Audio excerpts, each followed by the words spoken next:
Hello, here we are again. I'm gonna make another video because I was inspired after I got off of work. I was listening to something that kind of inspired me to, I don't know, give a little quick message. Maybe somebody out there needs it. Look at this freaking hair. Anyways, I just got off of work. So, let me tell you something. I try not to dwell on things because of the fact that a long time ago I used to be a person that used to dwell on everything. I used to take everything personal. I used to be worse of an empath than I am now. Overly sensitive, um, always nervous, always anxious, always worrying if people thought about me or what they liked or what they didn't, and blah, blah, blah, blah. There was a time when I felt like that. I felt that need to be needed or not rejected by people. Had to be in the in crowd or with the crowd, hanging out, partying. And I partied for a long time. I partied, I'm telling you, from the age of 14 is when I started up until 8 months ago, 9 months ago, off and on. I mean, besides being pregnant, I wouldn't party when I was pregnant.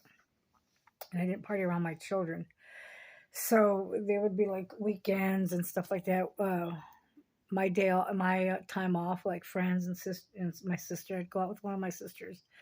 We go to the clubs and stuff like that. I had a lot of good times, in the clubs and hanging out back in the 90s and 2000s up until, when I hooked up with the karmic. But like I said, I mean, I did the whole party scene, and I don't regret it because I mean, it took me to this point. I met a lot of interesting people, and I met a lot of assholes. I bartended for 10 years. We owned a bar. I mean, I've done a lot of different odd jobs. I worked in a slaughterhouse here in Iowa. I worked in Tyson, which I hear they're closing their Tyson down in Perry, Iowa. But anyways, I worked in a slaughterhouse. I worked on the head table, which is your sausage meat, by the way. So I've had interesting life. I've had a lot of weird shit, a lot of cool things, and a lot of weird shit happened to me in my life, and that I don't. Sometimes I used to sit and regret it, and be embarrassed or ashamed of things that have happened to me. And then I realized that it's just part of the whole process.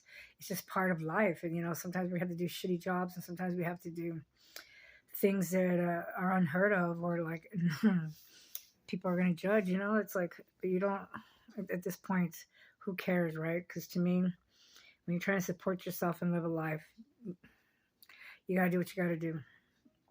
And so the reason I bring that up is because the earlier message that I was bringing up is that people think that I'm nonchalant and that I don't really care and that I don't really show emotions. I'm going to tell you why. I've had different types of narcissists. Not every single one of them was a narcissist. But I've learned throughout the years of dating and being in long relationships, like long-lasting relationships that would last more than a few years. Most of my relationships have been 5 years and more, I don't really stay in short-term relationships. And now that I just thought about the moment right now, I just thought about it, I basically have left every single one of them. That's a realization. I never thought about it but until now, that I basically have walked out on each one of them. And it's because I would be satisfied and I would give myself to the person and I would be what that person wanted me to be, but I wasn't true to myself, So eventually I ended up getting bored. I ended up figuring out that I was too busy trying to please somebody, that I wasn't doing things that I enjoyed. And when I wanted to do things that I enjoyed, the person never wanted to do it with me. Like the relationship, the person, whoever I was with, it was all cool and dandy if I did everything they wanted to do, whether it's hobbies, whether it's hanging out, whether it's going out, whether, just watching a movie. I always gave in basically to whatever they wanted, because when you love somebody, it's just, you don't mind. But then you start to realize that that they're not reciprocating or they're not doing the same for you. They don't want to go for those walks, or they don't want to watch a movie, or all of a sudden they don't got time and they're busy texting, or they're too busy. Their body's there, right? Their body is sitting, is with you, right? in human form. They're sitting there with you in 3D, but their mind is somewhere else. And I've always had that with men. The men tend to focus on their job, or they're cheating, or they're doing something stupid, that their minds are never there with me.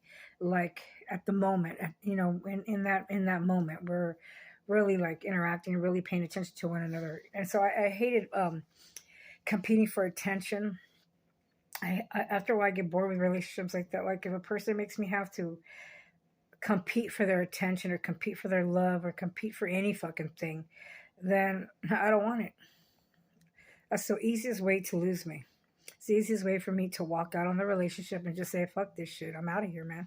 I don't have time. And especially now, it's worse. It's worse now. It's like, I won't chase anybody. I'll put a little initiative, man. I'll throw a few, texts here and there. And if people don't respond, then I don't get mad. I just keep going, and I don't sit around and hope that this person talks to me or sends me messages. I don't dwell on that shit. Life's too short, and I'm too old or mature for this shit that I don't got time for mind games. I don't got time to play fucking games. You got the wrong bitch. And I don't mean it in a bad way, but this bitch has fucking had it with her. Every type of man you could fucking think of, that she just doesn't have the patience for, or the tolerance for, a man who can't be fucking genuine, can't be truthful, can't be honest, whether it breaks her heart or not. Be fucking honest, man. Whether it's ruthless or not, be honest. I respect people more when they're honest with me than fucking lying to me and trying to hide some shit. Yeah, I want to go do this, or I was with somebody, or I'm talking to somebody. Be fucking honest, man. I respect you more in that way. That's respect. When a person's honest with you, whether it breaks somebody's heart, whether it hurts them or not. And I've come to be like that. To me, I treat people the same way. It's like how I expect to be treated, how I respect you, respect me, I respect you. And there's boundaries, there's things that you talk about up front with people and let them know that this is what you're not going to tolerate and this is what you will tolerate. And you're not trying to lay the law down. You're not trying to be an anal bitch, and you're not trying to be a controlling bitch. It's just that there's things that turn people off, like there's things that turn me off and there's things that will turn you off. I mean, it's just part of the game. It's part of getting to know each other, and to make, if you want something to last or to build on something, it's going to have to go deep. You're going to have to be honest. And at this age and time, my patience is short in a way. And there's too much things happening in the world to be focusing on something that isn't going to last, and some bullshit, because somebody can't be mature enough or can't be upfront about their feelings. You know what I'm saying? It's like, I don't have time for that. And if a person is all stuck on superficial shit, what the person looks like on the outside and worried what their friends are going to say, what their family's going to think, then that's definitely not my type of person. Definitely not my type of person, because I'm the type of person that, take me the way I am, love me the way I am, take it the way it is, or just let me be. And it's all right. You're not going to hurt my feelings. I mean, by dragging it on and trying to gaslight somebody is just fucking rude and inconsiderate in my eyes. I don't have time for that. And I'm not mad. I'm not holding a grudge. If I run into somebody down the street, I'll say hello. I'll talk. We bump into each other. So I'm not going to be a cold-hearted person. But I know my limits and I know my boundaries, and I won't tolerate a lot. And I'm not trying to come up here and think I'm a badass bitch, or, oh, Miss Attitude, or, oh, who the fuck do you think you are? It's not even like that. I'm just telling you that everybody has a right to feel what they want to feel, and to put up with what they want to put up with, and to have boundaries. This is life. It took me a long time to get to this fucking point. So all the shit that I've been through, all the hell that I went through with all these relationships and all this experiences in life and lessons, what's the point of going through all this shit if you keep repeating it? If you keep repeating the same behavior, the same person, the same shit? It gets old. It got old for me quick, and I put up with a lot of shit throughout the years. And I'm not trying to take that on to the next relationship. I'm not depressed. I'm not angry. I'm not resentful. I just come off like that. But I'm on the contrary. I'm a totally different person. But I have boundaries and I have limits and I have expectations. And I don't want to let myself down anymore. I let myself down for a long time, and I tolerated things that I shouldn't have tolerated. And that's how I see things. I'm not trying to be rude. Sometimes my comments are rude. At the moment, maybe my probably because I'm emotional.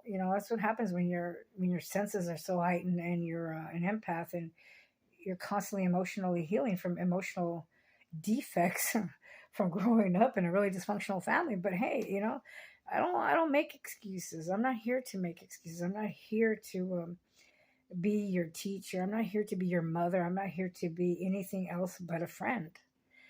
Number one, I'm a friend to people. That's what I want to be to everybody. And if it goes further than that, if it becomes something more, then hey, if it doesn't, it's no sweat off anybody's back. Nobody owes anybody shit. Just keep it moving. Life's too short, man, to be fucking sitting there worried about if a person's gonna like you or not. Fuck it, man. I don't see it like that no more. I really don't. I have a very laid back attitude, But don't get me wrong. I mean, don't threaten me for a good time, It's like, I'm not that much of a fucking, right now, my life has been on a serious roller coaster right now. But I'm not here to live like so fucking anal and uptight and serious all the time. That's not me either. I'm just right now I'm focused on a couple of things, and therefore I'm a little strict on my behavior right now and on my attitude on what I do right now out there in the world. There of my consequences. So I want to get my shit together first. I'm finally getting myself out of the hole, and I'm finally picking myself up, and I've got little small goals that I set, and I'm trying to reach them. And after I reach a certain point, then I can relax and I can probably go out and shoot pool like I used to. I can go out and socialize and meet people. I can join a yoga class. I can do a lot of things. I'm not going to live in fear. I'm not going to worry about shit, and I'm not depressed.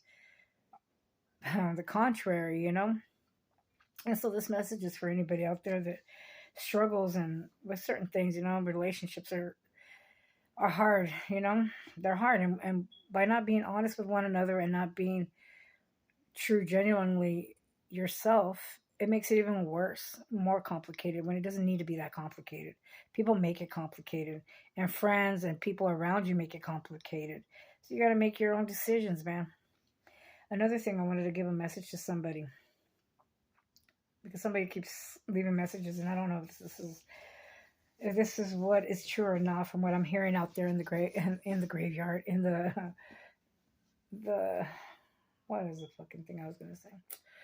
What I'm hearing out there is that somebody doesn't understand what the obsession is, or what they're dreaming of, or what's going on. But I'm gonna give you a little quick message, okay? Take it however you want. I wanted to tell you this a long time ago, but we never had the opportunity to ever meet, and we've never been introduced, and we've never really had the chance to have a conversation, or a text message, or a phone call, or an email, or whatever, right? I think I have emailed you, but you never responded. So, and I'm quick to admit to that. So anyways, what I want to tell you is, I don't know if you're having these kind of dreams, but there's something that you and I have experienced. You were like 4 or 5 years old, and I was probably close to 12, maybe. This is in, I don't know, you're not going to believe this, but this is in paradise, in heaven. And we were little, and I used to have to watch over you in the gardens, the Garden of Eden, or wherever it was up there in heaven. I don't know what you call it up there, in the fairies, in the mystical world up there in heaven. You were a really light hair blonde little boy, and I don't know, we were brother and sister, but I had an attitude with you where I had to always watch you. The nuns or governors or nuns up there, they look like the flying nun outfits up there, and they would escort me to go sit, and I would get taught. People aren't going to believe this, but Jesus would sit there and teach me things, and I must have been under, like I said, 10 or 12 years old. You were out there playing on the rocks and doing things, being rambunctious, and after I would study for a little bit, I was walked over towards you and told that I had to watch you. So I used to get mad because I would have to watch you. Believe it or not, this is a past life. This is something that happened up there. I'm assuming it was heaven, because Jesus was in the dream. And I don't think it was a dream. It's a vision. It's a vision that I had. And what's weird is that I told this vision to somebody because I thought that that person was him, which is the karmic, right? Because he also had, now he has dark black hair, but at the time when he was younger, when I met him when we were 10 years old, he had light sandy brown hair. So I thought it was him all this time that was that child, that kid, you know, the vision that I had. But in reality, it wasn't him, it was you, the emperor. So just a quick note, you don't have to believe it. It's a vision. It wouldn't have stayed with me for so long, and it wouldn't be given to me if it wasn't meant for you to know. So there you go. And I'm going to have to let you go now because my phone's about to die. So have a wonderful Monday. God bless you guys. May God always be with you. Shalom.